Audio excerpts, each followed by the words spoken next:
I'm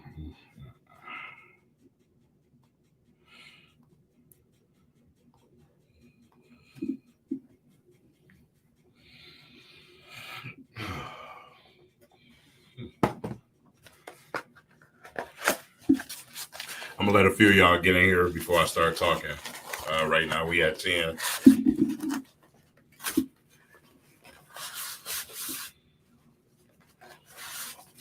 I know may take a few minutes for some people to click in. Probably watching the video I just dropped and uploaded.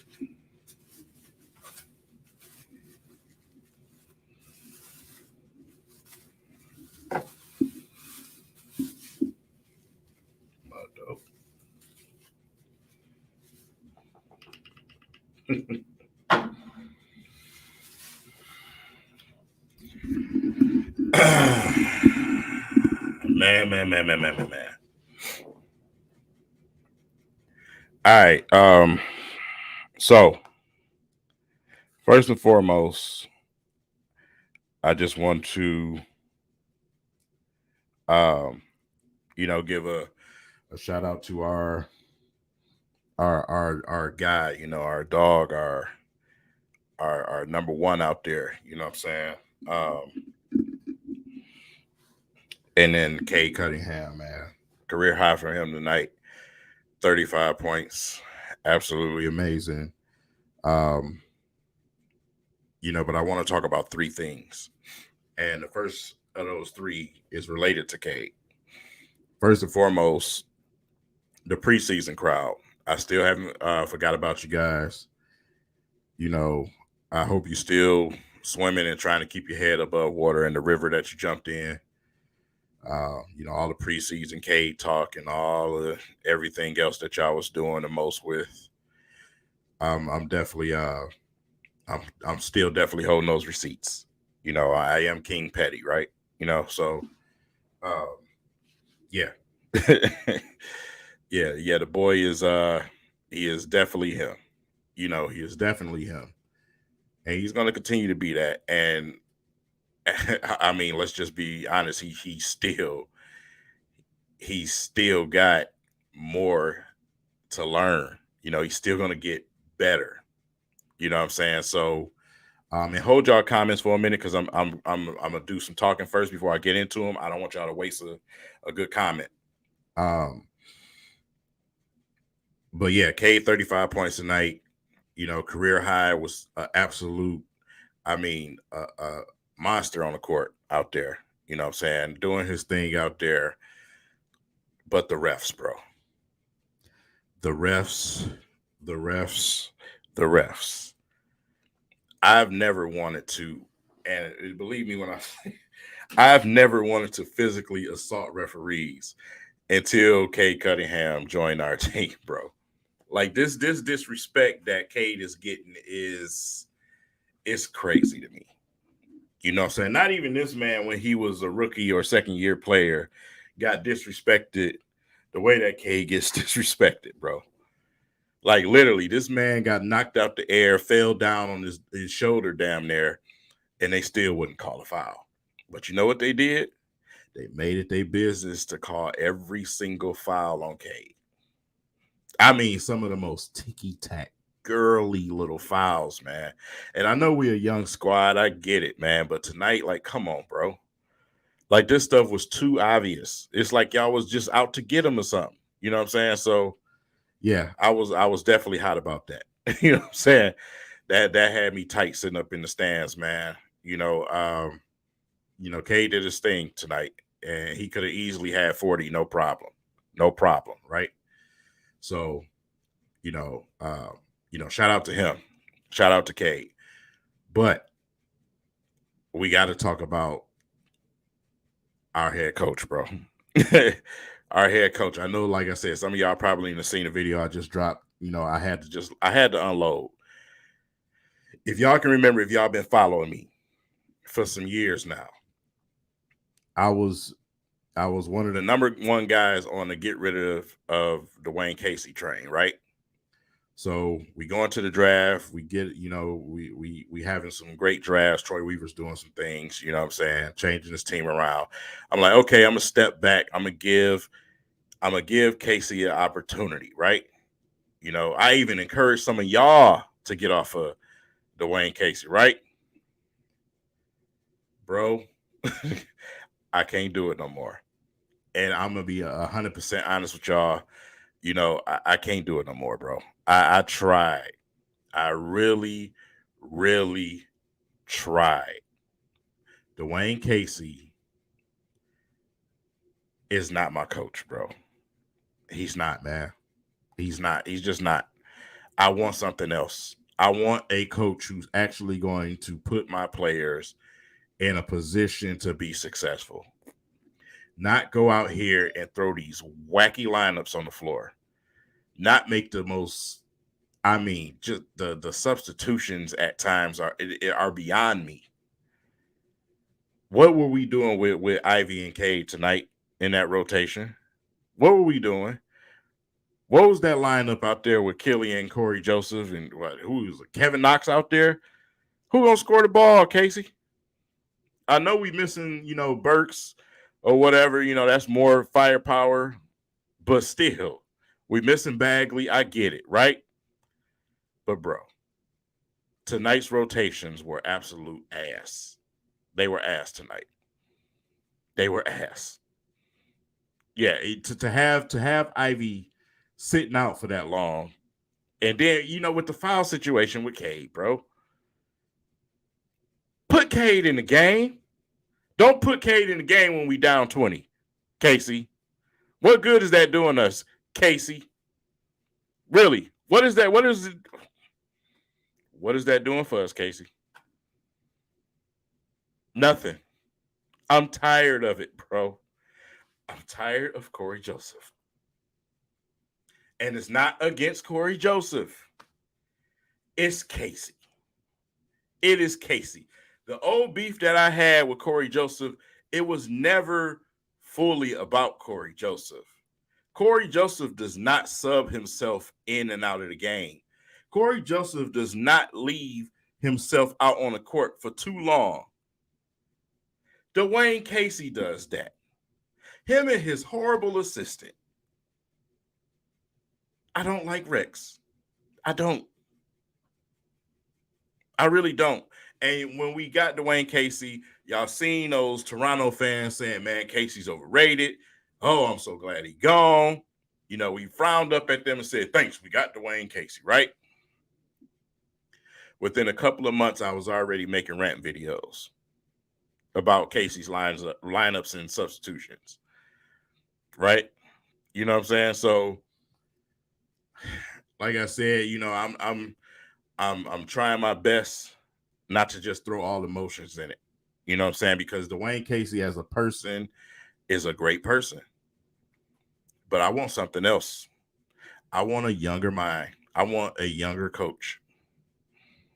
I want Dwayne Casey to go ahead and make his move and go ahead on and up into the office, whatever you're going to do, whatever they said they was going to do with him. They say he's going to go up in some type of office position, whatever the position is, do it. Do it. I want somebody to develop my young guys, bro. This is literally the year to develop these young dudes. And since he's been here, I stand on this. Since he's been here, he hasn't developed nobody. He hasn't developed a thing since he's been here. And it's part of the reason you got some of these fans, they talking what they talk about some of the players on our team. Bro, your coaching staff, your training staff ain't did jack squat. Nothing but mess with people's jump shots, but mess with people's game. What are you having them focus on over the summer? And then let's not even talk about the offense and defense. Let's not talk about the offense and defense, the schemes out there. Since Dwayne Casey has been here, the Detroit Pistons are one of the most confused looking teams I ever seen in my life. And y'all cannot sit here and tell me that I'm lying to you right now. All you see is players out there doing this to each other. Because we running this weird ass offense. Like, dog, it's man. I'm at my wits' end, bro. I really am. I'm at my wits' end. I can't do it no more. I'm sorry. I'm sorry. You know, paint me the bad guy, right? You know what I'm saying? I don't care.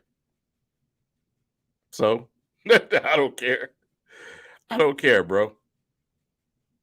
Tell me I'm wrong. Give me those players he developed. Please. Please. I'm just saying, bro. I'm just saying. Give me a good argument, right? So, and the defense, man, is the last thing I wanted to talk about. Our defense, I hate it. I hate it, man. Our defense and our rebounding, I hate it. I really do, man. Like we have been one of the worst perimeter defending teams since this man has been here. That has not changed at all. At all. That has not changed. I'm just saying. We have two bigs. They're out right now. You see what I'm saying? We got two more bigs that we can throw into the rotation and take Stewart and let him play four. I don't care if you got to bring him off the bench. Let him play four. He is not A5 in this league. He's not, man. I love Stu so much, dude, but he's undersized. And when you're undersized, you have to be a freak athlete. Ben Wallace was undersized, but Ben Wallace was a freak athlete. Ben Wallace can leap with the leapers. That man can block a shot off the top of the backboard. There's a difference. Period. He needs to be playing the four. He was most successful even with his all rookie season playing alongside Plumlee. Good Lord, I hate saying that. But playing along someone else, you know what I'm saying? Alongside somebody else. I don't want to see him play five. I don't want to see him play five. It's killing me. I don't know your GOAT. I don't know right now. I don't know. I don't know what's happening or what's wrong. I know one thing, he's frustrated. I seen him go to the bench today. Didn't even get the training staff five. You know, they reached their hands out. He didn't even give him five. He just sat down. Ivy did the same thing. They are frustrating. Very. Very, man. So I mean, it is what it is, bro. I like I said, you know, that's the situation. But other than that, tonight was a absolute blast. I'll give you guys all that, you know, in a separate video. Got a chance to do some meetups today. You know what I'm saying? Deuce and Carl was there, man. Man, so many people, man. Musa, you know, Gino was there. I mean, dude, Dwayne Pierce. I know some of y'all that's in here know Dwayne been around for the longest, bro. Him and this bro, man. It was a great time. It was a great time. But watching the game had me pissed. It had me pissed. This is the second game straight where I wanted to throw a chair at the coaching staff. I wanted to get violent, man. The second game straight, man. I done came to this game and I'm sitting here watch a coach dismantle my squad. Period. Period, man. And it's not just me. Everybody around me in the stands was letting that frustration out. It wasn't just me. Everybody was saying the same thing. Simple and plain. Besides the frustration with the referees, they were more frustrated with Casey. They were more, you talking about casual. I had a brother sit next to me Shout out to him. You know who you are. Um, his wife, his wife was going in. She was going in on Casey, bro. And I couldn't even do nothing but sit there and agree. The wives are coming for you. You know what I'm saying? It's at some point where you just gotta be like, okay, enough is enough. Unless there's some type of secret behind the door scheme to go back and dig into the draft again. I don't even want to put that thought out there. You know what I'm saying? But bro, it's like it almost looked like you sabotaged us, man. People feel like you sabotaging us on purpose. Like it's that bad where people actually think we tanking again. Bro, life as a content creator ain't easy, man. Especially when you do it for free. Cause I'm telling you, man, I get so frustrated. You spend all your time trying to make some points, trying to convince the fan base, trying to keep people, in tune, try to give them good content. But I got to come on here and talk about my head coach.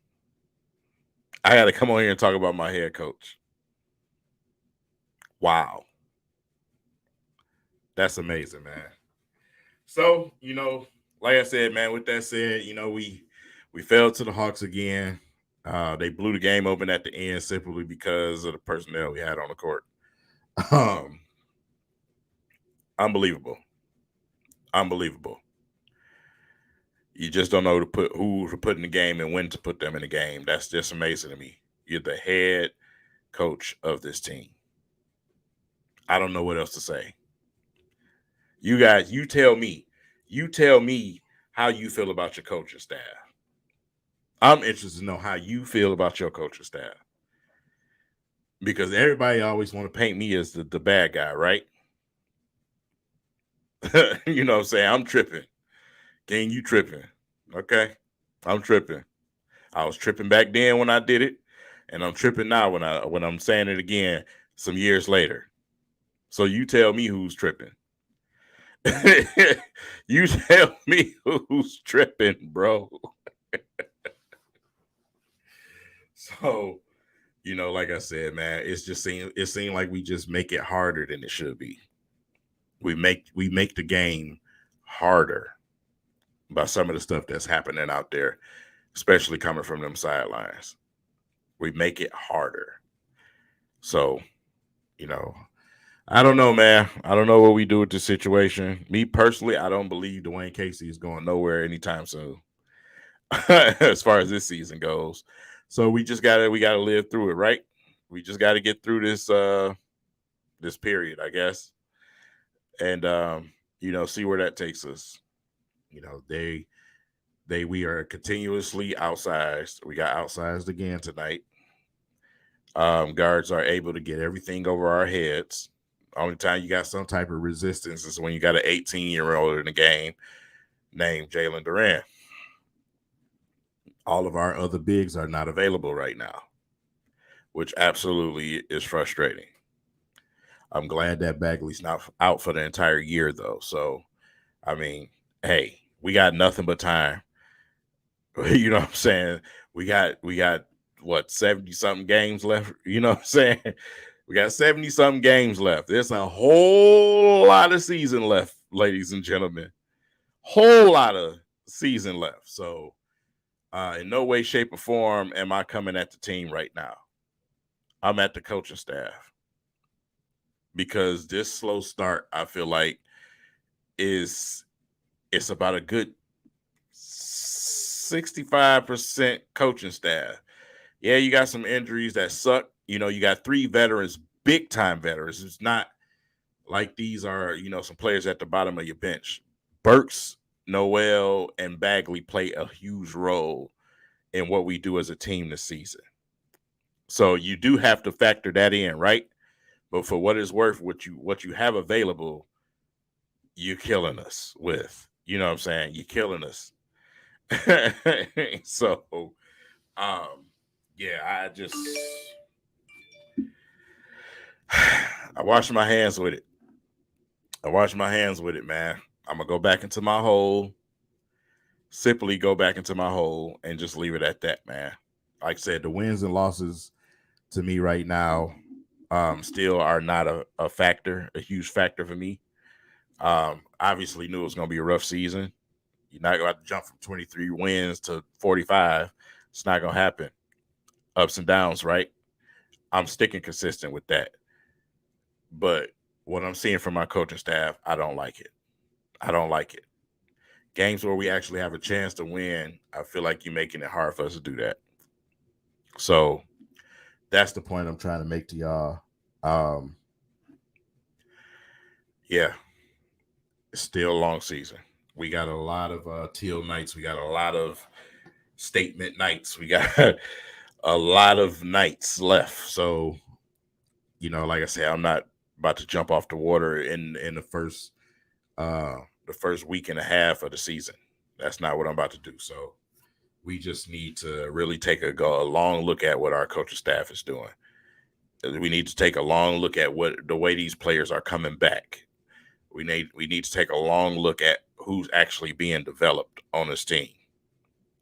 Right now, my answer, I don't see it. These players are developing themselves, if you ask me.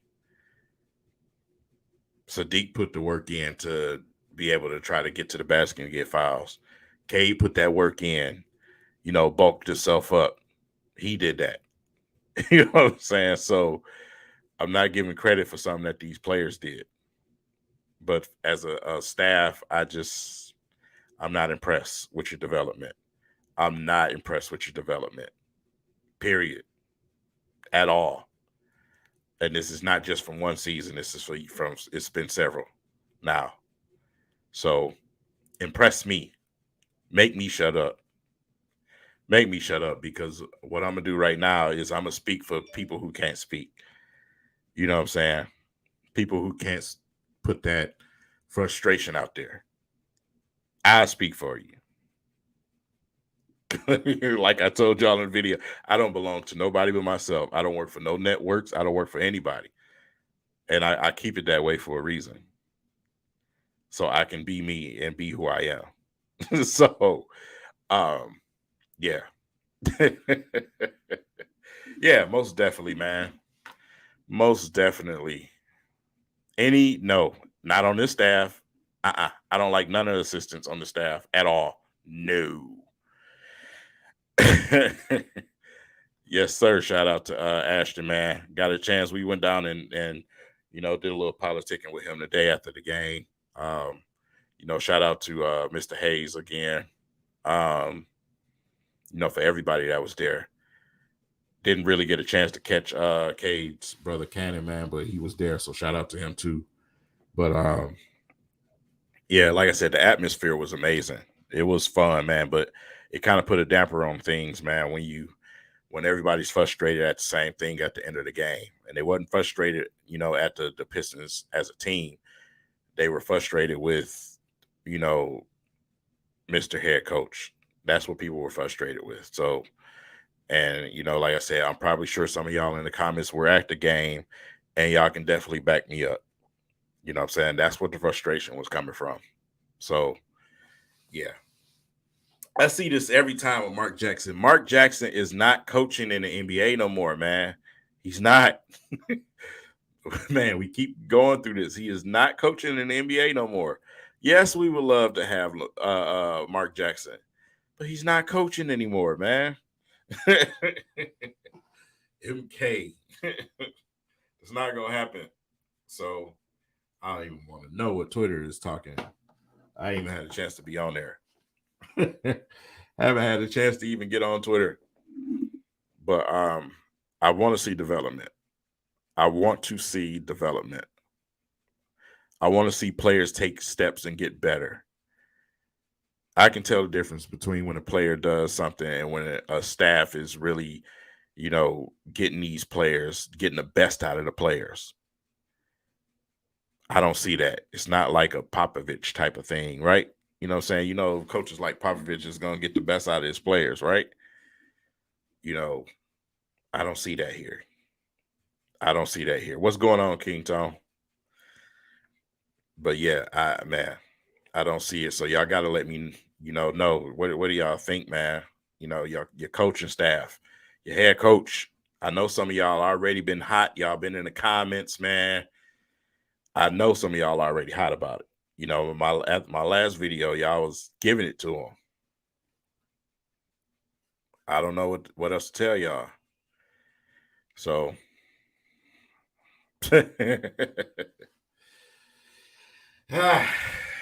I see some of the names popping up.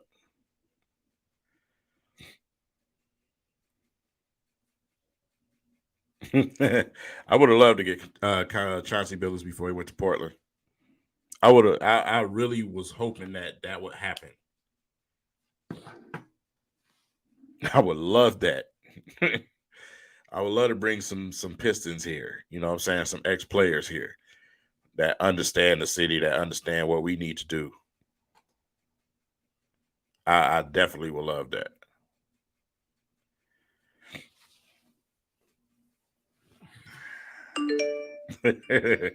You already know, man. It's time, Mitch. You got a lot of Spartans in here. It's gonna be a sad day tomorrow. You're about to get job behind beat after a meetup. Yeah, we had a hell of a meetup, man.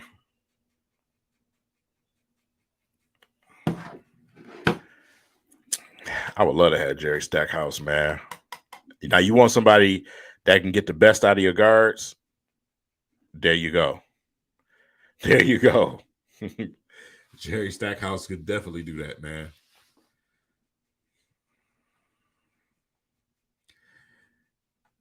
She ain't ready to be a head coach. She need to be an assistant first, and I mean a legit assistant.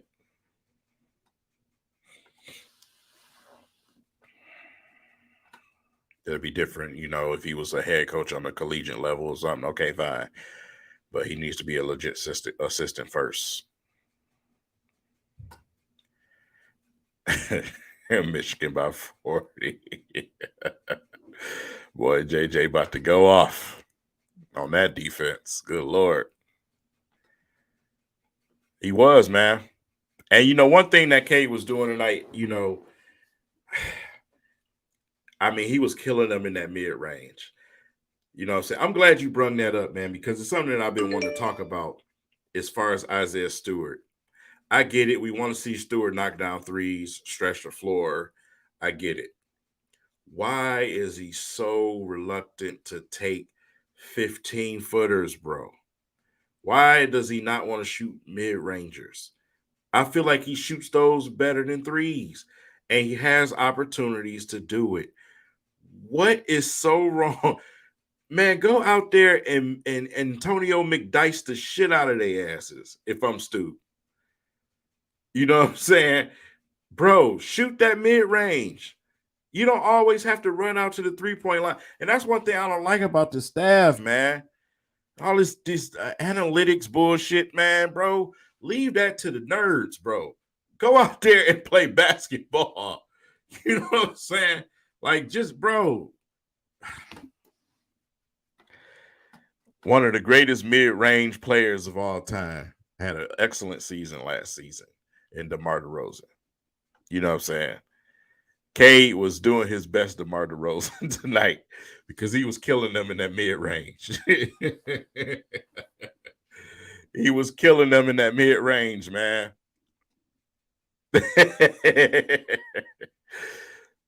He kept pulling them joints, man. And like I said, and it was working. We definitely got to talk, Deuce. You want to come in here? We got to talk. We can talk right now. Right now.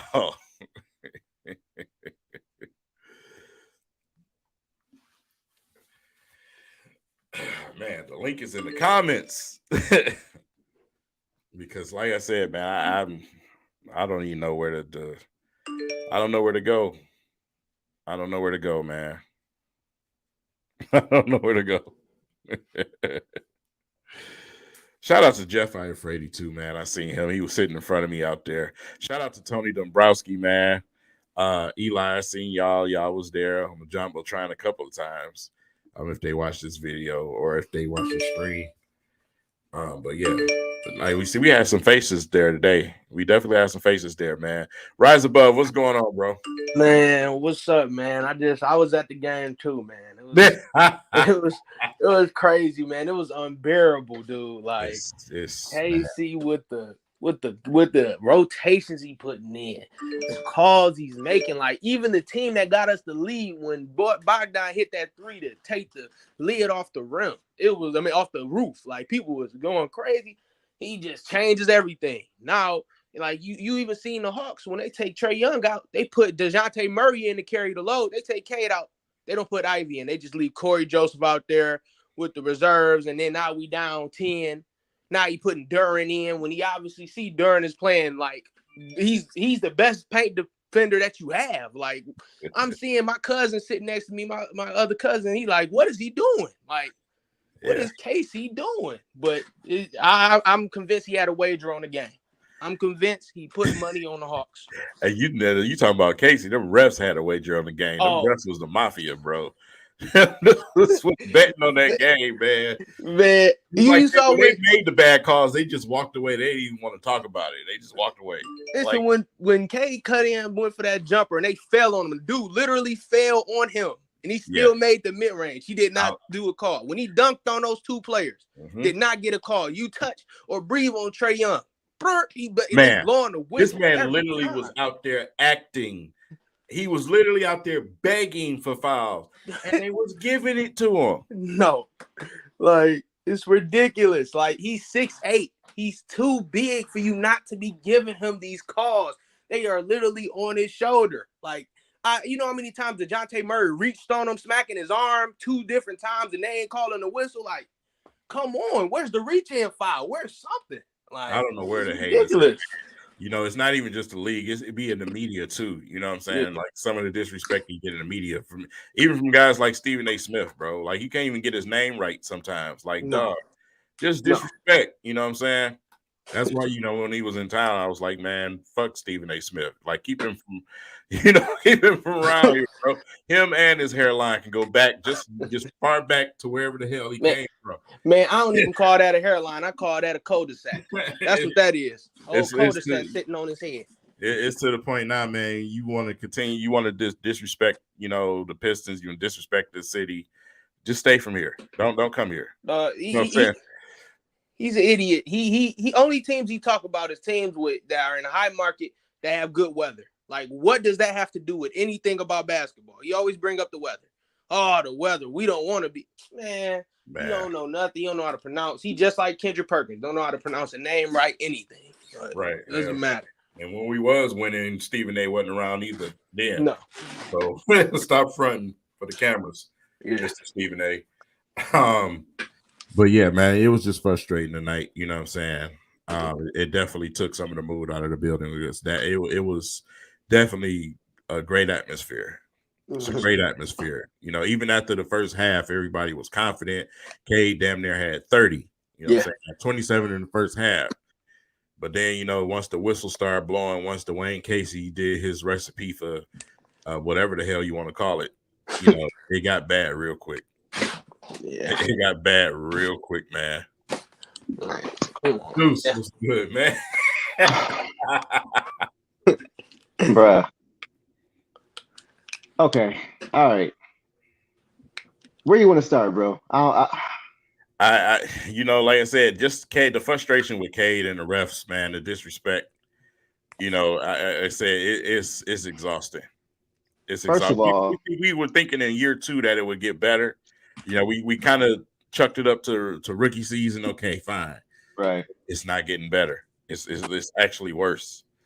Bro, anytime you're not able to follow through on a dunk and there's 2 guys there and there's no foul call, come on, man. Like, the ref was standing right there. I was sitting under the hoop. We were sitting under the hoop. He was standing right there. Swallowed the whistle. I'm getting so tired. I am getting so tired. Like, okay, year 1, he's a rookie. Okay, he got to bulk up. Okay, fine. He's not a rookie anymore, and he's put on 20 pounds of muscle, and they still can't get. Come on, man. Like, what more does this man have to do? He's literally ridiculous. He's literally bullying John Collins to the rim every time. Bullying, just bullying. Right. He's bullying your center to the rim. They're fighting for their life when K drives on them, and they still don't call the call. Right. Literally cannot get a and one call to save his life. You know what I'm saying? It's just like, he came down one play, man, and he shot a mid-ranger where he got fouled. They didn't call it. But then somebody from the Hawks went down on the other end right after that, did the same thing. They blew that whistle faster than he even got the shot off. Right. You know what I'm saying? So it's just like, man, come on. I just don't understand it, man. I don't understand what this is. You know what I'm saying? Like, what is it that y'all have against him? Where you just don't want to give him his just due. He's the number 1 overall pick. You don't even treat him like that. You treat him like he was picked in the 2nd round. Yeah. Like they allow Zion. John Morant wasn't even the number 1 pick, but you gave him his respect. You give all these players their respect before K that were top 3 pick. But when it comes to him, you don't want to give him anything. None. Yep. And that's why we walk around with these shirts on. Exactly. Absolutely. You know what I'm saying? That's why we walk around with these shirts on. Yep. That's so really what it is. Your coach, Deuce. Bro, so I wanted to mention that to you, bro, because just his decision making. There's no reason the way K was rolling tonight, right? Career high 35 points. Shout out to K Cunningham, bro. Mm-hmm. There's no reason that he has 30 points in the 3rd quarter with 4 fouls with 2 minutes left, and you leave him in the game. Why are you leaving him in the game with 4 fouls in the 3rd quarter? And then what happens? He picks up his 5th foul. So now you can't bring him back until 3-4 minutes left in the game. So it's probably going to be a loss because the game's going to get away from you. And when you bring him back into the game, they're going to be hunting him. They're going to be trying to draw that 6th foul. So what do you do? It's like, come on, Casey. You got to do better, bro. You got to do better. You can't make this stuff up, man. Can't. Right, Like I'm usually, pretty chill and try to be balanced, but after the night, bro, I'm like, man, something got to change. You heard what AB said, King. Like, we ain't gonna get into it like that, but some changes, and I'm not trying to, I'm not trying to be on panic mode because we have a young team. Nobody was expecting contention this year anyway, but we need to show constant and consistent improvement in that direction. We're not really seeing that right now. We're seeing a team that is kind of stagnant. We're kind of stagnant right now. We're not really seeing growth. So we need to see that. And that's not just this year. Right. What I was talking about earlier, since Casey been here as a coach, I have not seen the development that everyone was talking about. Right. I haven't seen it. Where is it? Yeah. And I put the question out there and can't nobody give an answer. So I know I'm not lying. Man, I ain't giving them no excuses, man. No excuses. Look at the Spurs. The Spurs, who expected the Spurs to go 3-1? Look at these teams that were expected to be bottom of the barrel, and they're just beating teams just off of good team basketball, good coaching. That's it. Like we should not be even with the bench being at that point. It's times where he could stagger players. It's times where when players get into foul trouble, he can do the adjustments. It's like he does the wrong move at the wrong time. And as soon as that happened, the game is decided. Like, unbelievable. Look how many points we're giving up, bro. Look how many points we're giving up. And quite honestly, we giving away like 120, 115 on average, straight up. Yeah. Yeah, 136. It's good. It's good we get luckies because we score 100. Not luckies, lefties, cheesesteaks. Get some egg rolls or something because we score 100. But they still scoring 120, 115 on us, 111 consistently. This is ridiculous. Right. And you walked out there at the beginning of the season in your press conference and said, this year we want to be a team that's in the top tier in defense. Right. And I've seen nothing even close to that. He even said that we had the talent to do so. So you can't even say that you didn't have. Yeah, you can't even say we didn't have the personnel. Hold up. The nation says we have the talent to do so. When they evaluate our roster, even other podcasters from all across the country acknowledge we have a top 5 roster in terms of the youth and potential. And it's not being capitalized on. And we got fans who came to the game excited, dancing an hour and a half before the game with the DJ, who did an awesome job. Got the whole crowd hyped. People are there ecstatic about the rebirth of the Teal era. And we got fans by the end of that leaving in the third quarter. Disappointed. They knew it was about to happen. Exactly. Yeah. And you know what, bro? When it was happening. You know what it felt like to me? It felt like to me in both of these games. First of all, we shouldn't have lost both of these games with our special edition jerseys to the Hawks. That's number one. We can't lose both of those games, bro. But what I noticed, the first half of this game and last game, we was close. It was pretty close games. But the difference in the second half, we didn't make adjustments in either game. Absolutely. And the game in both games, the game completely got away from us because no adjustments were made in the second half. That can't happen. Right. Cannot happen. And you know what? It's not only that. I had said this, we was on What Were Pistons last Thursday, and I had said this during that stream. What good is scoring if you cannot stop the other team from scoring? Right. And you said it a few times. In the first half, we could not get away from the Hawks. They kept putting the ball in the basket, bro. Yep. Trae Young is literally the smallest person in LCA, and he continues to score at the basket. Mm-hmm. Yeah. There's a problem. But you know what? He was setting Stu up for failure, in my opinion, because you got to think about this. A player like Trae Young with those floaters, every single time he's getting a shot that he wants. And Stu is not going to be able to get to that. Like, when we've seen a lot of people drive to the rack during, even though he's young, I get it. He might get some gold tens. He might get isolated because he's younger, but still, like, you got to, like, Stu is a 4. Stu is a 4. And even though he's not hitting that 3, every time I seen him take a mid-ranger this whole season, you were on to something, kid. He's made it. I haven't seen him miss a mid-ranger this entire season. Why does he have to take threes? K didn't make a 3 today. He had 35. He almost had 40-point triple-double. Like, can we stop it? Good point. Ridiculous. Yeah. We almost lost by as many points as Kate Cunningham scored, man. Like, amazing. Amazing. Like I said, you gave him 35 off mid-rangers, off 2s. Yeah. Right? You know what I'm saying? Could have easily had 40 something.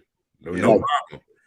But silky jump shots. They was pure. Oh yeah, clean. Pretty, bro. Clean. Breaking everybody down, man. Yeah. Clean. You know what I'm saying? Yeah. So it's just like, man, at some point you just got to do something defensively. You know what I'm saying? We were putting the ball in the basket in the first half, but defensively we got to do something. You know what I'm saying? You got to switch up. If you got to tweak the lineup for defense, fine. Do it. Yeah. I don't care. At this point, I don't care who starts and who sits. Put the best available players on the court for what you need as a coach, Dwayne Casey. Yeah, that's what you do. If you want to win some games, that's what you do. Like last game, we was putting Hamidou Diallo on Trae Young a lot, and he was doing a pretty decent job. Yeah, but I didn't see Hamidou Diallo on him. I don't know, man. Killian had 2 timely turnovers on Trae. Back to back, basically. It happened like a 3-minute span of him being in the game. One was when he hit the ball back out of bounds trying to hit him. And the second one was something similar, but on the other end of the court. Here's my thing. That situation.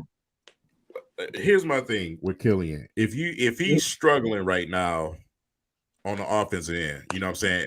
He had a good preseason, but he's struggling on offense right now. And you can tell it's something going on between him and that staff. Because like I said, when he walked to the bench, he don't even give people 5s no more. You know what I'm saying? Yeah. So there's something back and forth going on with that situation.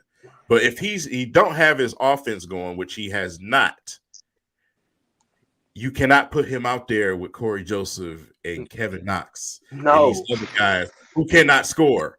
Allow him to be a playmaker then with guys who's going to actually put the basketball in the damn basket. If you're going to play him, put him in a better position because he's not going to be the guy to pick up the ball and score for you. That's not what he is. But his passing is so timely. His passing is so crisp and energetic. Like, it's ridiculous. Man, it's stupid to me that you just putting him out there with anybody. He has to have working parts, just like certain other players on your team have to have working parts out there on the court. He needs that guy, for instance, like a Bogdanovich or Livers. They did a pretty good job on him tonight. I'm not gonna lie. They did. They closed out to him every single time. They closed out on him like crazy. You know what I'm saying? Yep. Not only him, they was in Sadiq Bey ass too. So yeah, they did an excellent job, excellent game plan, coaching staff. But you can't do that. You can't throw that type of lineup out there. I mean, what are you doing, Dwayne Casey? You asking for unsuccessful 3 to 4 minutes. You know what I'm saying? Why them guys is out there? So it's like, man, and then the way that you rotated with Ivy and Cade, I'm still trying to figure out what you was doing. Bro. What were you doing there? I don't know. Well, this is my biggest concern. And I express this on behalf of the city, its fan base, as well as the players' personal mental health. I think what's going on with the team is more of a mental health thing in terms of they not being encouraged in the areas in which they need to be encouraged. When they show flashes of growth, they see their minutes reduced for players who are inactive in terms of production, and then they get thrown in adverse situations that further diminish their confidence. So we get a fan base heckling them or going at them, and some of the fan base is not as intelligent as us, as former hoopers or current hoopers, but still the players feel that you can sense it. That's why I scream so hard to lose my voice at every game I can. Knowing I got to go to work the next day, it might sound hoarse as a horse, but I still got to do it because they need to know that we still care and love them. Yeah. And I want to see the coaching staff back it up. And listen, man, the fans definitely can give players energy. But most of all, those players need their coaching staff. Yeah. And when you feel like your coaching staff ain't in your corner, if you feel like your coaching staff ain't putting you in the best position to be successful, that's damaging. Absolutely. Damaging. You know what I'm saying? So, I mean, we just gotta, like I said, we got to see how this thing plays out. We got to see how it plays out. Like I said, we got a humongous portion of the season left. You know what I'm saying? Yeah. So, I don't want to jump off the bridge too early, right? Mm-hmm. But man, I'm not happy with what I've seen over these years with Dwayne Casey, with Rex, with those assistants. Like I said, I don't like them. You know what I'm saying? I just don't like them. Mm-hmm. I don't, man. You look at other people's benches, you know what I'm saying, as far as assistants, you see ex-players all over the place. You know what I'm saying? We just got 2 of them this season at the end of the assistant bench. You know what I'm saying? Right. All time, right? They sitting in the back. Yeah. So what are these other cats, man? What are you really telling these players? What are you encouraging? What are you doing to encourage these players? Can you give them examples of something that you did and something that you've been through? Mm-hmm. We look into fucking Corey Joseph and Rodney Magruder to be examples. Are you motherfucking serious? Yeah. Are you fucking serious to me right now? You know what I'm saying? I don't know, bro. Like, I just feel like there needs to be, like, we're not going to panic, but there does need to be a sense of urgency now. Because I was looking at some of the expressions of some of our I was looking at Cade, man, when they took him out the game when it was over, and they showed the stat line and everybody was cheering for him. He was looking upset. Like, I just did all this and we got blew out. Like, we need to be careful, man. Like, I'm not saying that, anything about Cade is going to leave or anything like that, but we need to make sure we give him a reason to stay, man. We need to make sure we give him confidence that he can build with this team going forward, and we're not just spinning our wheels, not going anywhere. Right. That's what I meant about the mental health thing. Like, have any of you out there, not just the streamers, but anyone worked at a job where you felt you was being sabotaged? Mm-hmm. Where like say a ship is being undermanned on purpose. Mm-hmm. In a way that is not really saving money. But leadership justify it. That hurts your heart. The next day you go to work a little less strong. That's true. And that's what I'm seeing happening with the players. And I don't dig it. I actually think it's kind of simple in many ways. Yeah. Like, take the training wheels off and let these young dogs run the way they can. And if they fail doing that, then we got to deal with it as a fan base, and we'll still appreciate and champion them. You know what? By you saying that, it brings up another thing that it frustrates me because, we got a young team, right? Mm-hmm. I feel like we don't play fast enough. We've been doing that on purpose for 2 years. We had Plumlee clogging up the break. Then we got Olynyk to do the same thing. Take the dang on training wheels off this team and let them BMX this league to excite bike type stuff. But please let them run, man. Not y'all, but the leadership. Yeah. And like I said, stop trying to hold on to these draft picks. And this is a good point. Of course we know we got to build the chemistry.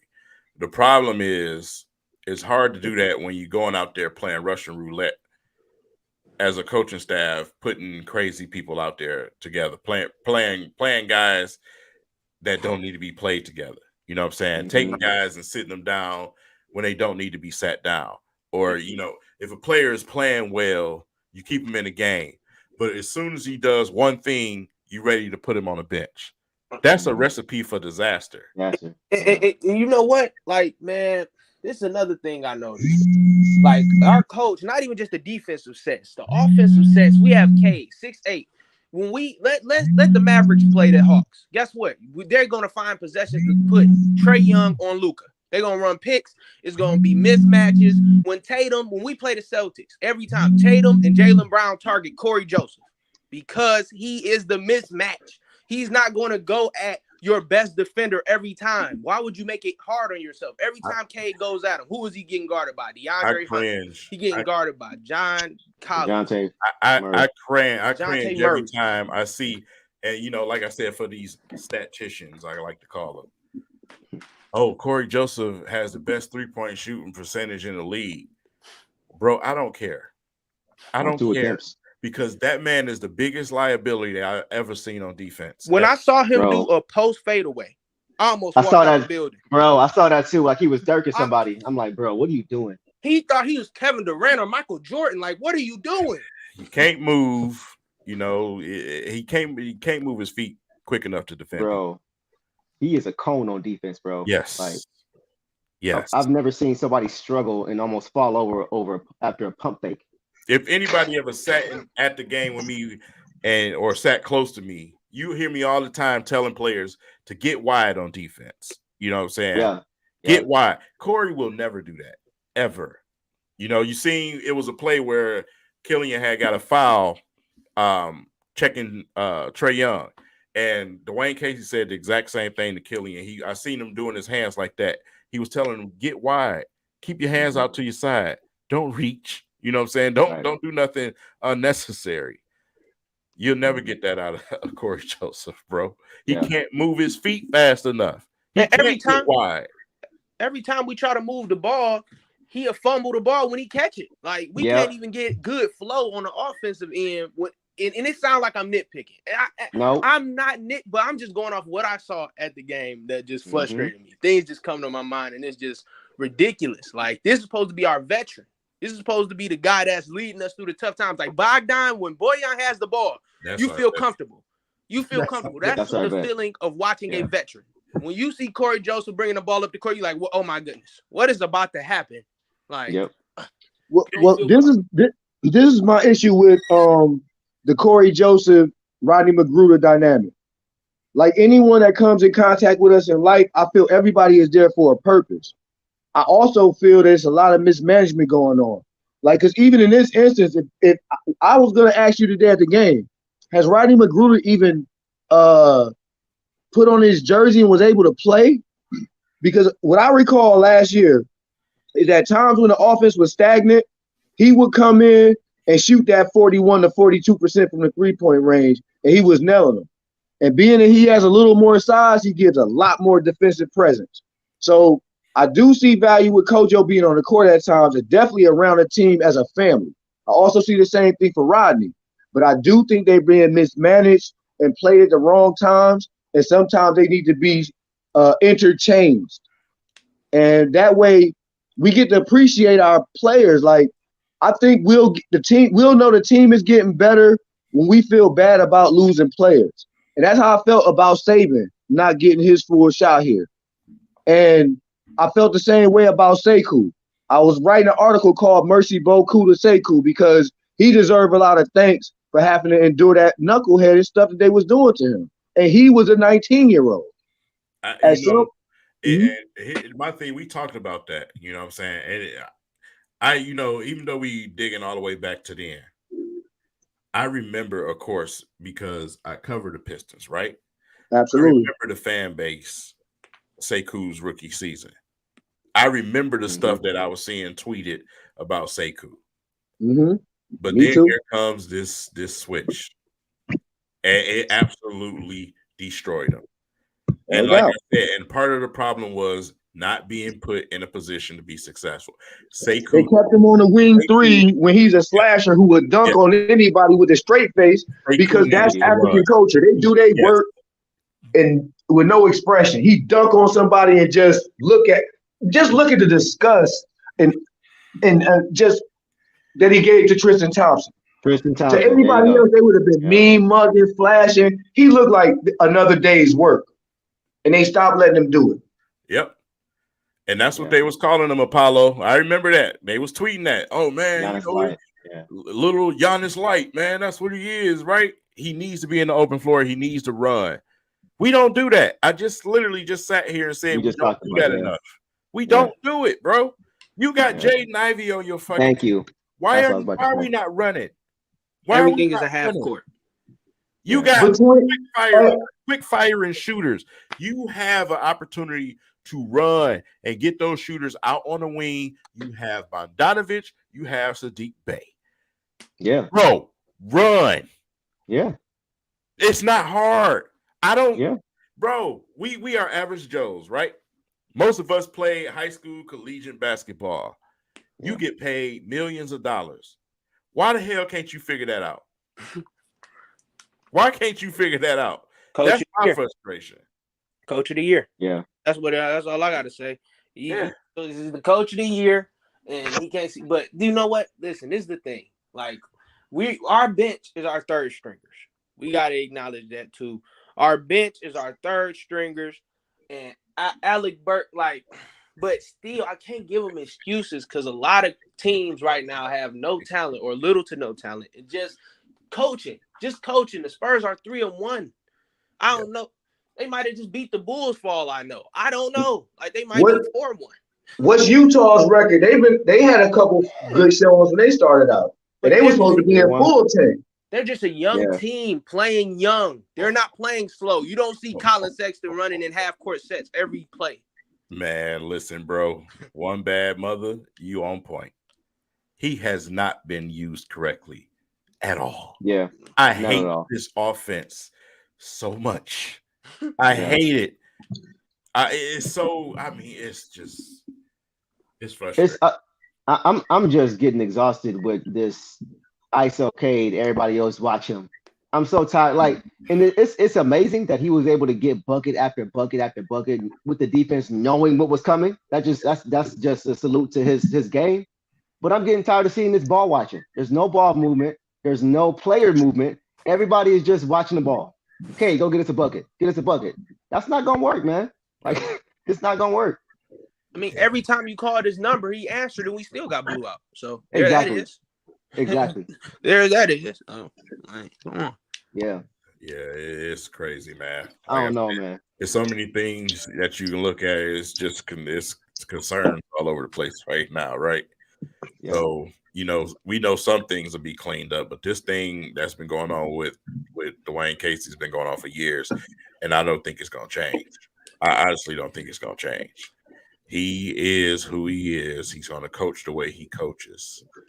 Well, and like I said, organizations don't move on from people for no reason.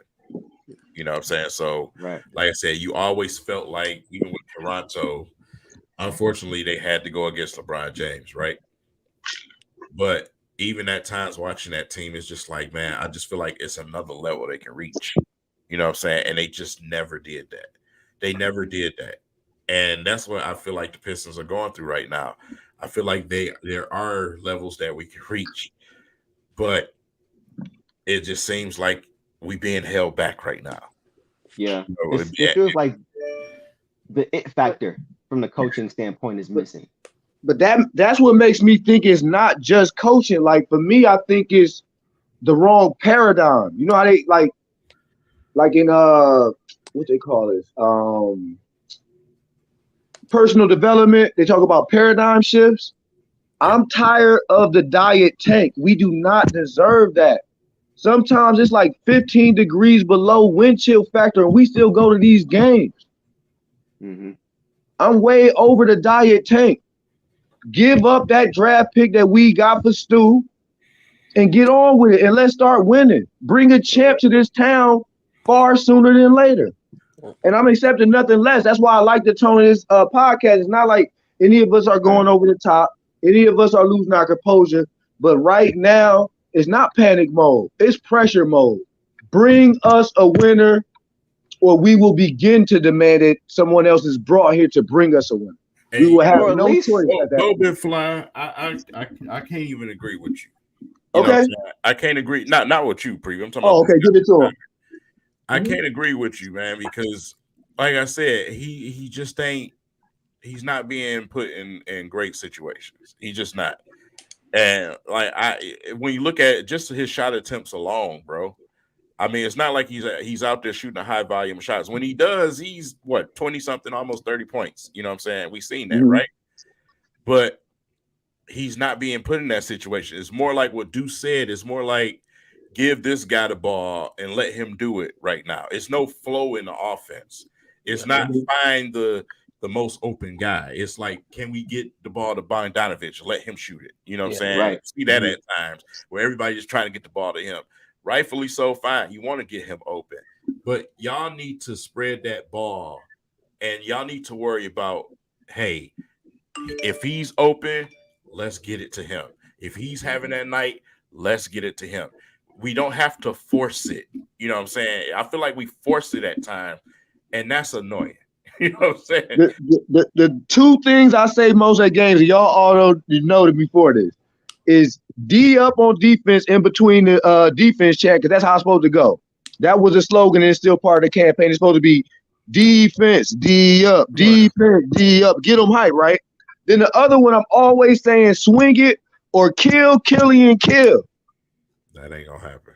Well, it's like that thing what he said about Sadiq isn't true, because we run no motions, we run no type of plays for him or just anything unpredictable. Everything that I saw Sadiq get tonight was him just running into some defender's chest, getting a foul. That's it. Like no open shots, no looks, nothing ran for everything. Like it's just 1-on-1.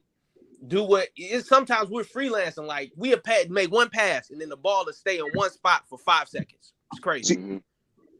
That was the part that I saw Rodney correct towards the trail end of last season or the most previous season. When we were having those like bogged down moments, Rodney would come in, get people in their right spot, and shoot that triple and D up too. So that's what I mean by some mismanagement going on. And it's kind of saddening because it's squandering talent and it's definitely squandering our money when we going out there to see a winner and we being left a lot short. And one thing we know we winning. We know what we endure every day. With me, it's not even, I know we'll have a winner coming. I know that. But I feel like we're slowing things down. When they could, obviously grow a lot quicker.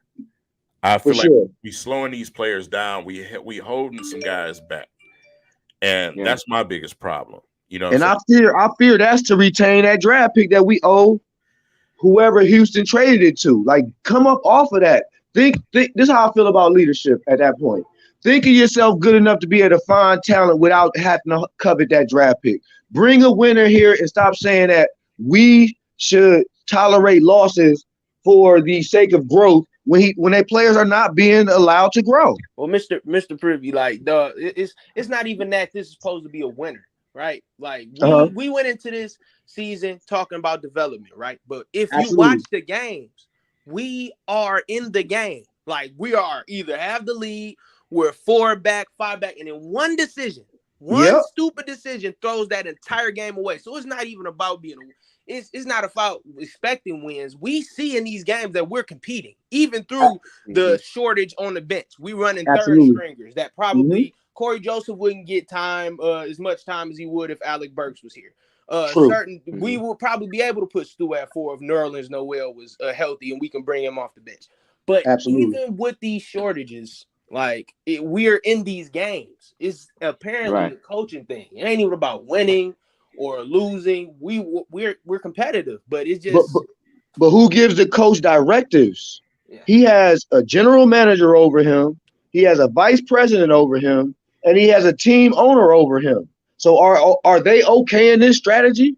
Nah, I can guarantee Can't you. Because I don't think they are. Because Cade, like just like we were saying, we don't want to turn Cade away. Everything that Troy Weaver has done has been to the benefit of Cade every time. He's surprising Cade every time. He's getting Jaden Ivey, and it looks like a lot of people saying it's sabotage. Like we don't need any more picks. Even though we're going to be, we have too many young players right now. We need development. Like we got cap space and we need to start using it. Exactly. Right. That's the next step. After this development season, it's time to use that money. You know what I'm saying? It's time to start going to get them bona fide stars. You know what I'm saying? So get our Donovan Mitchell. In order to bring them here, Dwayne Casey, we need to at least show some type of worth. Yeah, we got young guys here, but you still got to go and get these guys to want to be here. Thank you, bro, because we're already not the Lakers. We're already not the Heat. We're not these destination. Yeah. So we already got that working against us. You got to have a winner, man. Like we talked about earlier, we just want to see progress. Like I'm looking at last year, 6 games in. I'm looking at this year, 6 games in. Guess what? Both were 1-5. Come on, man. And it's not just the record. It's like Razabov talked about. We're not making adjustments. We're in these games the first half. In the second half, what happens? The game just gets away. Decision making, like King said, once he got to say it again, there's no reason to have Cade Cunningham in the game with 4 fouls in the third quarter. You can't do it. So something has to change, bro. Like decision making, that's like to me, in my opinion, that's the biggest flaw in this team right now is decision making from the coaching. Every time the coach, after every game, Dwayne Casey says to the players, we gotta watch how the refs are calling the game. We gotta adjust to the refs, to the whistle.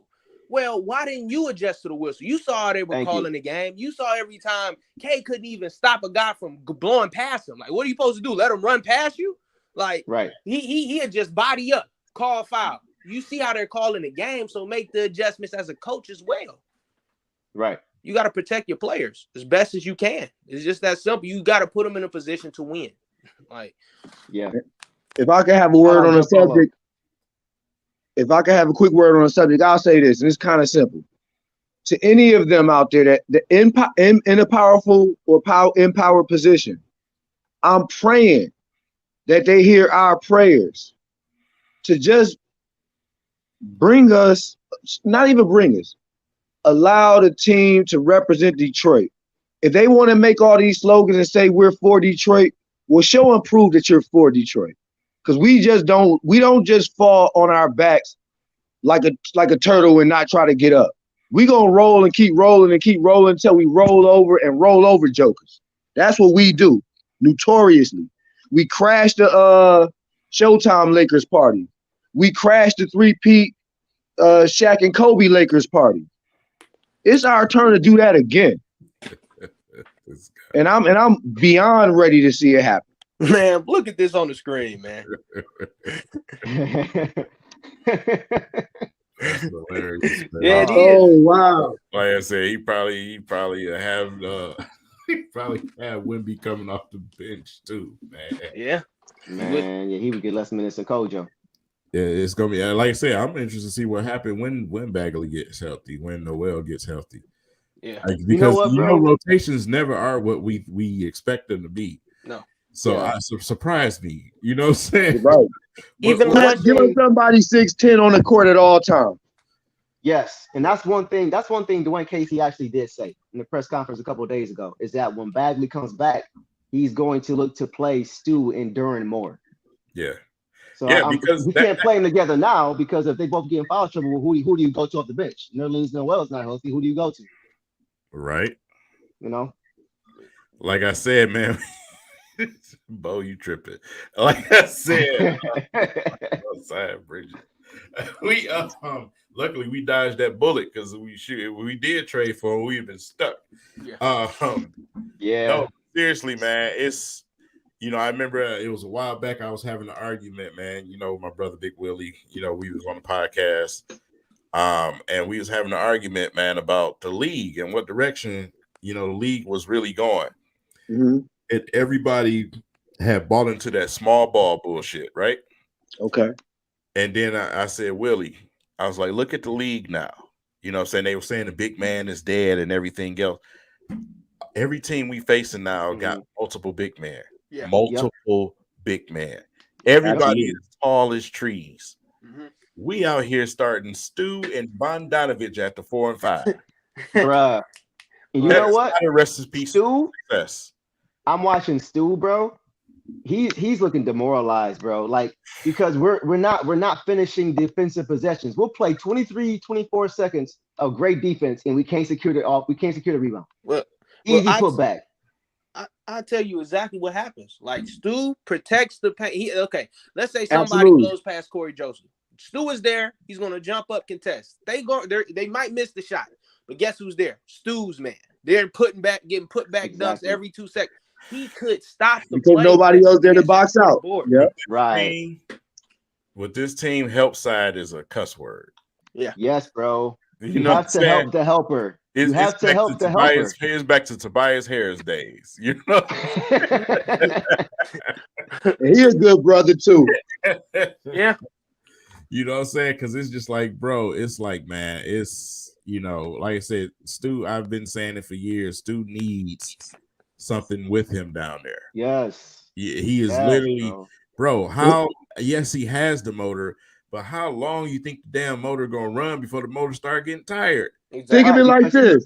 What if they started Rodman over Lambo? It just wouldn't have worked. It just would not have worked. Gotta have size in there, man. I got an assignment. I want somebody to show Killian Hayes, Mark Jackson, and how he bodied people and was effective without having some kind of world-class jump shot. And Killian is faster, stronger, bigger, and now like they got like a super talent leap in terms of training. Just Mark Jackson jokers in the way that he should do it. Lakeland, Florida style. It's tough, man, because who's gonna do it? This staff doesn't do that. No. You know what I'm saying? I don't know what the hell they developed. They don't. What are they gonna? They don't do that. So where is that coming from? You know what I'm saying? Hopefully from outside training. And Sadiq Bey should watch Corliss Williamson footage and start bodying these little jokers. I walked past a Corliss Williamson 6 Man of the Year award winning I guess shrine or monument, and I'm so proud of him doing that because he did that as a champion out of Arkansas. That Sadiq Bey came from Jay Wright championship pedigree. Corliss Williamson, brother. Corliss Williamson. See, this was it's Joe Polo, man. At the end of the day, it's just simple, plain and flat. We need Bagley. We need Noel. We need absolutely sure. We need all three. Yeah, we do. We expected to go into the season and start with those guys. We need them, bro. Oh, before the All-Star break, though, I don't want to just start winning before around All-Star break. It's too cold around that time, man. By then, we might be too discouraged to go to some of them games. I want to see it happen in mid-December at the latest, and I'm serious about that. Well, they all are a few weeks away. But go ahead, Deuce. You was about to say something. No, I was just gonna say to Joe Polo's point, man. Like I keep going back to that. if you pay attention, you don't see Stewart and Duran playing a lot of minutes together right now. Mm-hmm. And that's because we don't have anybody off that bench to man the paint if they get in foul trouble. Yeah. So you have to you got to stagger their minutes. And that's the problem because Stu, he's not big enough and he's not a freak athlete. So he's not going to be able to do what he needs to do in the paint by himself. Yeah. Noel is active, but he ain't playing. So he's really not doing us any good right now. If he was active, then you could play Duran and Stu together, or Noel and Stu together. You have somebody off that bench who can still man the paint. This is the type of weirdo shit I be talking about. Yeah, you gotta get out of here. Like, you gotta go. I'm sorry, bro. You gotta get out of here, man. Sadiq Bey trash. That is hilarious. Bro. You gotta go. Let him stay in the background and watch as a ghost viewer. Yeah. And watch Sadiq Bey come up. You can go watch Motor City Sports Talk. You can go to his stream. You know what I'm saying? That he deserves that energy. I don't even want you watching me. I don't need your vibes coming my way, bro. We are not the same. I'm a Martian to you.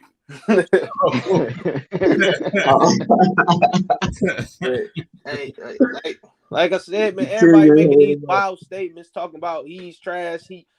Okay, if you are a player with actual potential and an actual purpose, Sadiq Bey reminds me more of a complimentary player, like a complimentary player, not the player I'm about to compare him to. He's on that level, but it's just it's a similar role, like Klay Thompson. Like, okay, let's see Klay Thompson or some sort of thing. Like Klay Thompson, you putting him in a position to win. If you give the ball to Klay Thompson, you tell him, hey, don't take no jumpers, just run into your man and just try to force anything. Like, you run no plays, none of that. Like, it makes no sense. Like, you're not using them properly, and it irritates me. For sure. We come from an era. We come from, seeing a Pistons team years back, which is 2014, where you seen players get set up. You know what I'm saying? What they're best at. You seen Rip coming around screens. You seen Tayshaun being put in a great position where he can switch off and get a smaller defender. That team had it figured out. You know what I'm saying? Or hold on one second. Or guard T-Mac. Yeah, right. We have to wait for that development. We not, like I said, we're young. We at the beginning right now. We got to wait for that type of development. So I get it. I get what people feel about that situation, but that's something that's going to have to come. First thing we have to establish is who's going to be the guy with the basketball to do that, because the orchestrator was Chauncey, right? So we have to wait till our guards can develop to that, where they know where to find these guys, and when they're in their niche, and oh well, I know Sadiq Bey likes to be here, and he likes this, so I'm gonna put him in that position. Right now, our guards are trying to find their own way. Right. So before they can do that with some of these other guys, they got to find their own way first, and figure out where they can be successful within this Dwayne Caseyism. You know what I'm saying? You know what? That's a great point, King, because you think about when we acquired Chauncey, when we acquired Rick, when we acquired, like, these guys weren't rookies. No. By this point in their career, they were journeymen, but they had an idea of who they were as players in a defined role.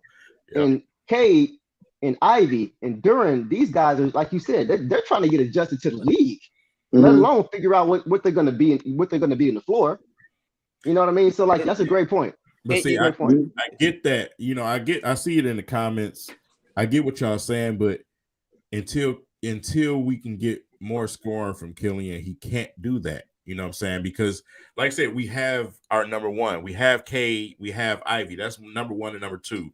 Off the bench, sure, you have Burks. You have Bagley or Stu, whichever one they decide to do. You'll have some more pieces for him to be successful. I get it. You know what I'm saying? But what I'm talking about as the two starting guards that we have, which one of those two are going to be able to find that first? Because they Cade is a second-year player and Ivy is a rookie.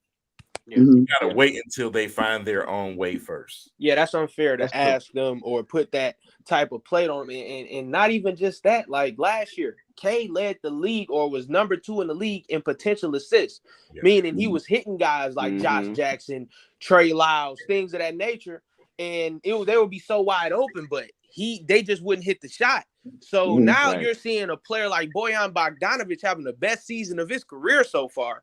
He's averaging well over what he would ever average in his career because Ivy and K, like I was just listening to a podcast today from The Athletic, and they were just saying that Ivy, his playmaking is blowing them out the roof. Like they didn't expect this. Like they saying, oh, maybe the Ja Morant thing was a little bit, because they will always say, oh, he couldn't play make or he didn't have a vision. But in Purdue, they had 2 bigs down there, and they didn't specialize that in college. But at the end of the day, I see the potential. I see where this is going, and I know that these 2 guys you can build around. It's just all about what Dwayne Casey decides to do with them.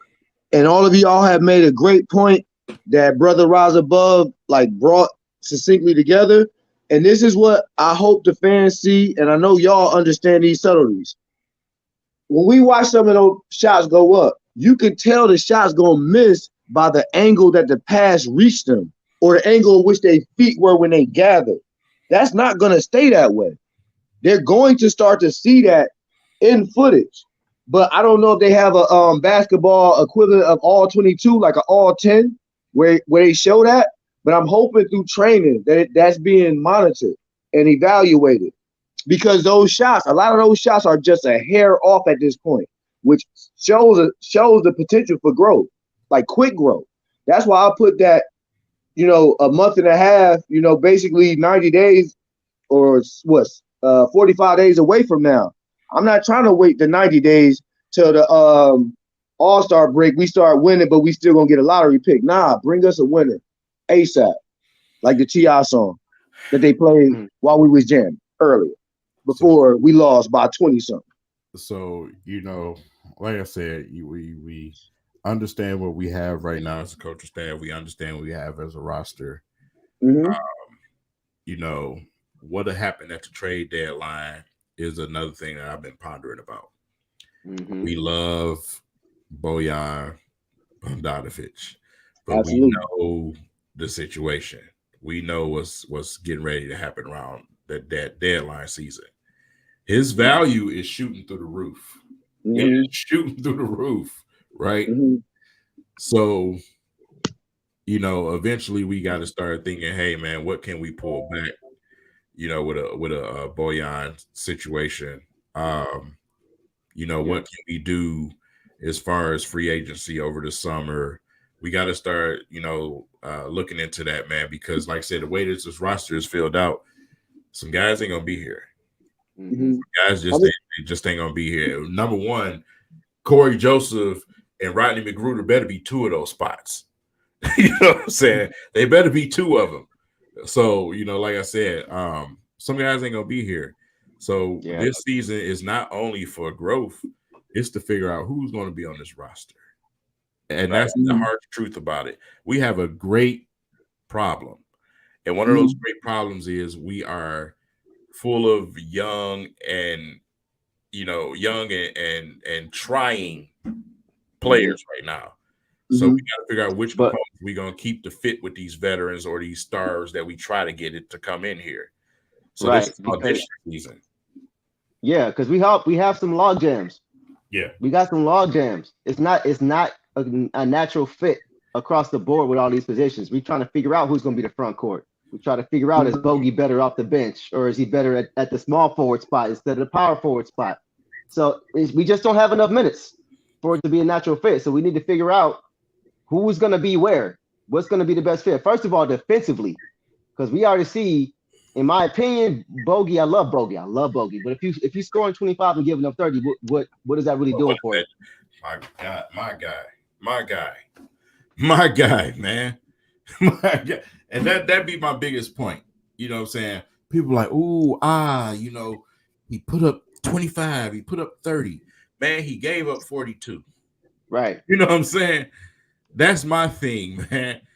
Defense. We need defense, dude. Like I said, I tell people all the time, they always talk about these championship teams, but we never talk about where they ranked in defense. Right. You have to play both sides of the basketball, man. And that's what a lot of people seem to be missing. I get it. We want a team full of people that can score 25 points. What the hell good is that if you cannot stop somebody from scoring? Right. Hey, King, they going to have you say that like 40 times a show by the way they be reacting in the chat, I guess, because, man, how often do you need to say it to drill it in their heads? Yeah, you look up and down, in the comment section, a lot of the comments is motivated off of scoring. Nobody I think really it's motivated off beer. Yeah, it's motivated. They love to. It looks pretty. It's scoring, right? Yeah, sure. But you can't stop nobody, and it's frustrating. You just literally watching somebody go to the damn hole constantly and have their way with you. There's no way that Trae Young, little curly, receding hairline head ass, should be going to the hole, getting everything he wants. Everything. Yeah. Hey, but King, the way they treat him, he's just. Oh, go ahead. But I was just gonna say real quick, King, hold that thought. You made a great point. Everybody's pointing to the offense, and it looks pretty. When have the Pistons ever been successful or been a contender or been a champion when it looked pretty? No. What's this gear we wear that everything that embodies everything but that? Right. It don't say Detroit with everybody. It say Detroit first everybody. You're not going to get the whistles that other franchises get. We know that. So in order to get it, we've always had to take it. And the way that we take it is defensively. We have had 2 championship runs with historically great defenses. Historically holding teams to under 60 fucking points, historic team. Yep. You know what I'm saying? Yeah. So absolutely. You have to have that. It's not always about going to get a bunch of people that can put 25 points on the in the stat sheet. Bro, get some blocks, rebound the ball. Go out there and play some perimeter defense. Yes. Our perimeter defense is terrible. Trash, man. It's not good. And the Atlanta Hawks, you want to know why they're successful? They not only have Trae Young and Collins and Murray and these guys, they score, right? But guess what else they do? How many times did you see our guards go to the hole and get their shot blocked? Right. They play defense, bro. Yep. They play defense, man. Hey, my dude Corliss Williamson, aka Sadiq Bey 1.0. Sadiq Bey being himself 1.0 or Corliss 2.0. His name was Big Nasty. It wasn't Big Pretty. It wasn't Big Delicate. Like, this is what we do. Like, don't even think of it as basketball. This is their jobs. When y'all go to work, what kind of adversities do you face, and what kind of adversities do you surmount by the end of the day? And what do it take? Right. That's what it's going to take on the court. So, for instance, King, when you look, go ahead, dude. I want to get your take on this, bro.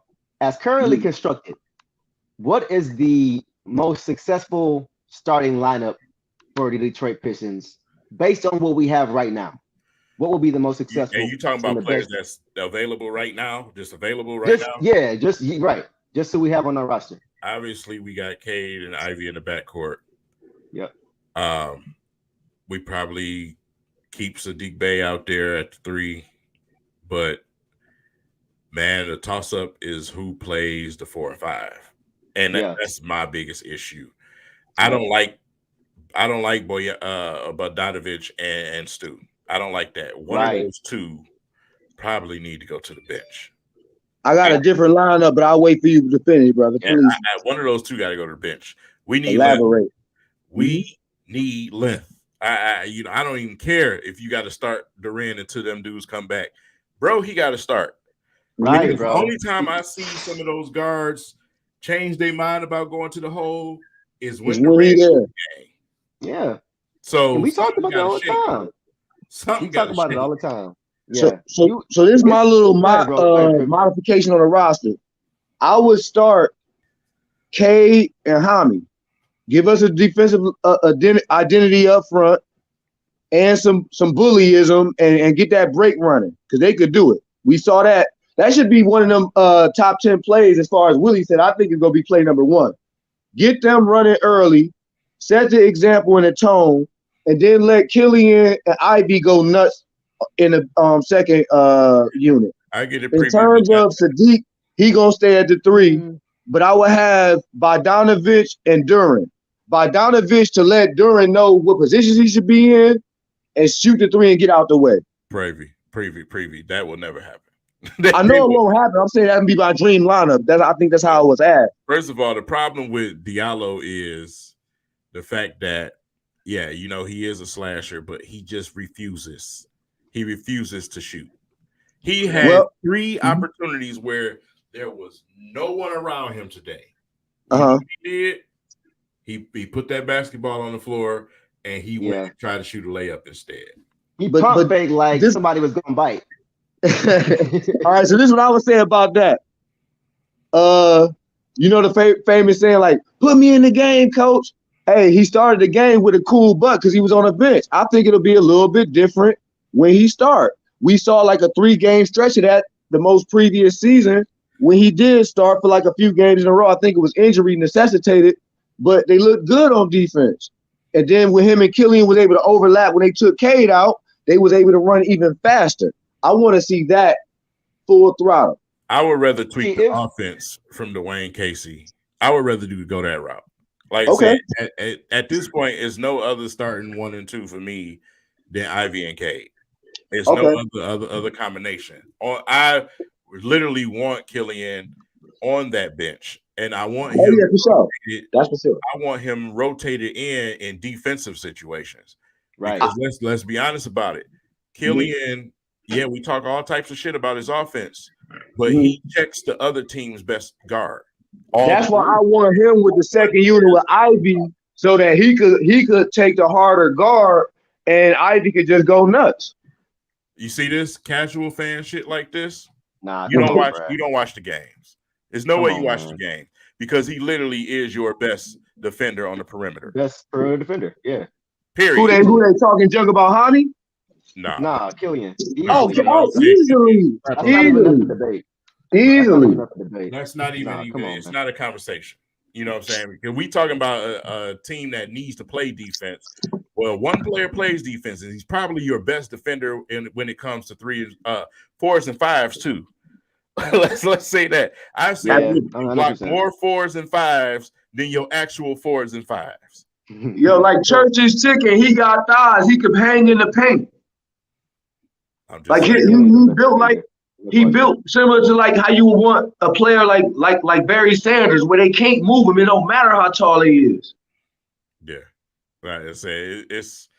I don't know, man. We'll figure it out, man. But this stream been going on for. Hey, man, it's been a great time though, and a good cap off to a wonderful night, man. I enjoyed y'all presence and y'all welcoming me in as whenever y'all do it, but y'all do it so gracefully, man. To the whole fan base, y'all, and everybody else that we got to interact with today, I'm just very thankful for each and every one of you, for sure. We appreciate you, bro. For real. Yeah, man. Yeah. Shout out to Ashton, too, bro. Ashton was in the building tonight, man. We got a chance to kick it with him.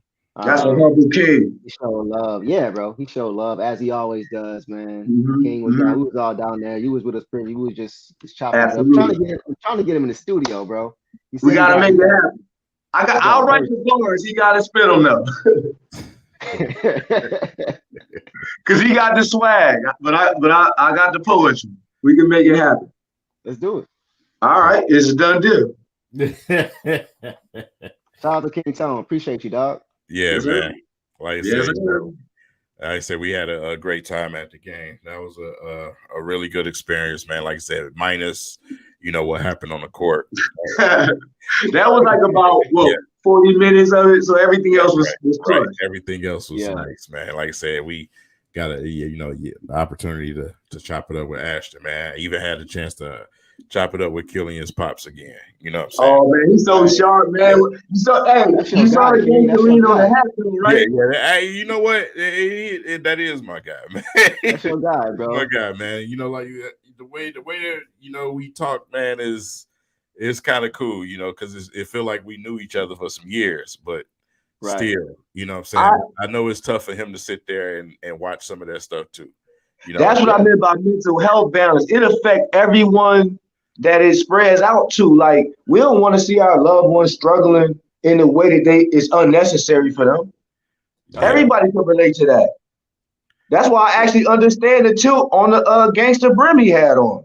He need to come out with that chip on his shoulder because his son fighting against all odds out here. Man, bro, 3-1. 313 Kurt. 313 Kurt, man. I wish I could, bro. It's been a long that's day. Easy work, Kurt.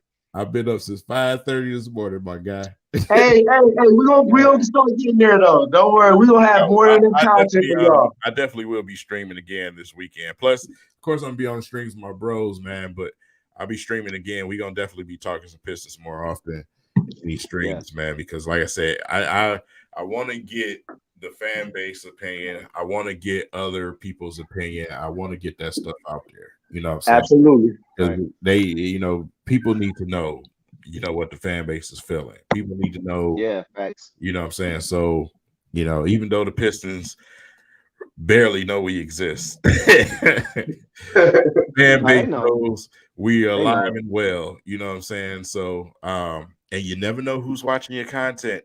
No doubt. Learned over this last week. You never know who's watching your content, man. Hey, King, didn't you say Killian's grandfather, he love your channel? Killian's grandfather actually is one of my biggest supporters. That's crazy. That is crazy. When I heard that, when Mr. Hayes said that, I just said, wow. That's an illustration of how grand life is. He was like, we love watching you because you're one of the few people that know what they talking about. And when somebody say something like that to you, that's humbling. You know what I'm saying? Yep. Man. I'm not out here just trying to make a show just to get clicks. You know what I'm saying? I'm not out here I'm not like a radio station. I'll say that. Right. Trying to, get the viewership and all of that. I'm speaking from the heart as a fan. You know what I'm saying? Yeah. So that's humbling. It make you want to even work even harder. You know what I'm saying? Yeah. And then when you see situations like this guy over here, you know what I'm saying? That dude. oh man, bro. You, bro. For sure. You. It definitely make you want to You, bro, straight up. This guy, dude. Like I said, this dude turned into a superstar in one day. Stop, bro. But there's this though, King. Remember that game last year we went to, and we hanging out, and me and Deuce waiting. He was on his way out of there. And he man, what you up to? What you up to? Man, I'm working on this joint. Just trust me, some content coming out. So then he sent me a few of his songs. I'm like, bro, that's you? But you saw him in his home studio and other studios making it happen, and I'm like, oh, this about to be something. He thought we was joking when we would echo that to him, but we were only echoing what we saw. Yeah. Yeah, y'all real ones, man. Yeah, y'all done been behind me since the beginning, man. Like y'all done gave me the confidence and showed me the love, man. I really appreciate y'all for that, for real. Man, we shine when you shine, bro. Keep on doing your thing. Real recognize real. You know what I'm saying? You can tell authentic and genuine. You know what I'm saying when you're looking at it. So, like I said, we as creators, you know what I'm saying, whether it's YouTube, whether it's Twitter, social media, whether it's music, we have to know our worth. You know what I'm saying? Right. We got to know our worth. Like I said, it's still going to be a big year for us. Off slow. It's going to be a big year. This is the year of the creator, man. I can't say that enough. Yep. Yeah, we got some spam going. Shout out to Clutch. Shout out Clutch. Hey. Clutch is a real one. You're a real one. No doubt. Hey, what they spamming? What they know this ain't no bits and no bots. They better get out of here. Yeah. This ain't no jokes and vignettes. We do this for real. Get out of here, robot. All right, y'all, man. So let's go ahead and shut this stream down. I see absolutely up out of here. Make sure y'all smash the like button on your way out. Yeah, before I fire on you. Go follow King if you're not already. Subscribe to King if you're not already. Privy, go check him out. Absolutely. Yeah, for real. Yeah, so Hey, and when y'all hear that Destination Restoration, tell them to turn up and remind them that it's from one of y'all own and one of our own, and we proud of them. and And y'all we proud tag of Carl as well. listen, tag these DJs, man. The Pistons got some other DJs. We need all of them. Oh, DJ Tachi, DJ Bro, Preview, real quick. Steph High Def. High def. So real quick, Yeah, Chachi, go ahead, Deuce. The only reason they didn't play tonight was because Chachi had something to do with his daughter, and I'm like, all right, okay, he a family man for otherwise, sure. Yeah, I respect it. Otherwise, he was gonna play it for the pregame warm up tonight again. I was hoping so. It was Teal night, but you got priorities. Family first. Well, Steph High Def part of their family too, because he was at Jeremy Grant Celebrity Top Golf in April. That's right. When I got to talk to all them, and kick it with all them and break bread. Okay. And he tore it up the same way, except today he came with the '90s vibes. He had the locks. He played the Benjis. Right. He played Juvenile, Cash Money. I'm talking about little kids. Y'all can watch the Twitter footage, like everybody interacting, and it was just all love. And we're gonna keep it going. All right, y'all, man. So we're gonna go ahead and shut this down, man. I appreciate y'all for coming by the stream, man.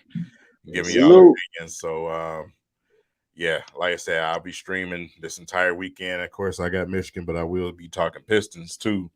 So if y'all see me on, just tap in, man, and we can get to it. We can get at it, man. Yes, sir. It's a lot to talk about. It's a lot of conversation to have still. But in the meantime, I hope everybody has a blessed night. Get yourself some rest, for especially you Sparty fans, because it's gonna be a miserable day for you tomorrow. It'll be a long day tomorrow for y'all. Okay, this team right here is about to ruin your life tomorrow. He said sleep with the blackout mask on. You know what I'm saying? Yeah, but with that said, man, y'all fellas stay up, man, and I'll catch y'all later, bro. Will do. All right, fam. Let's catch y'all on the flip.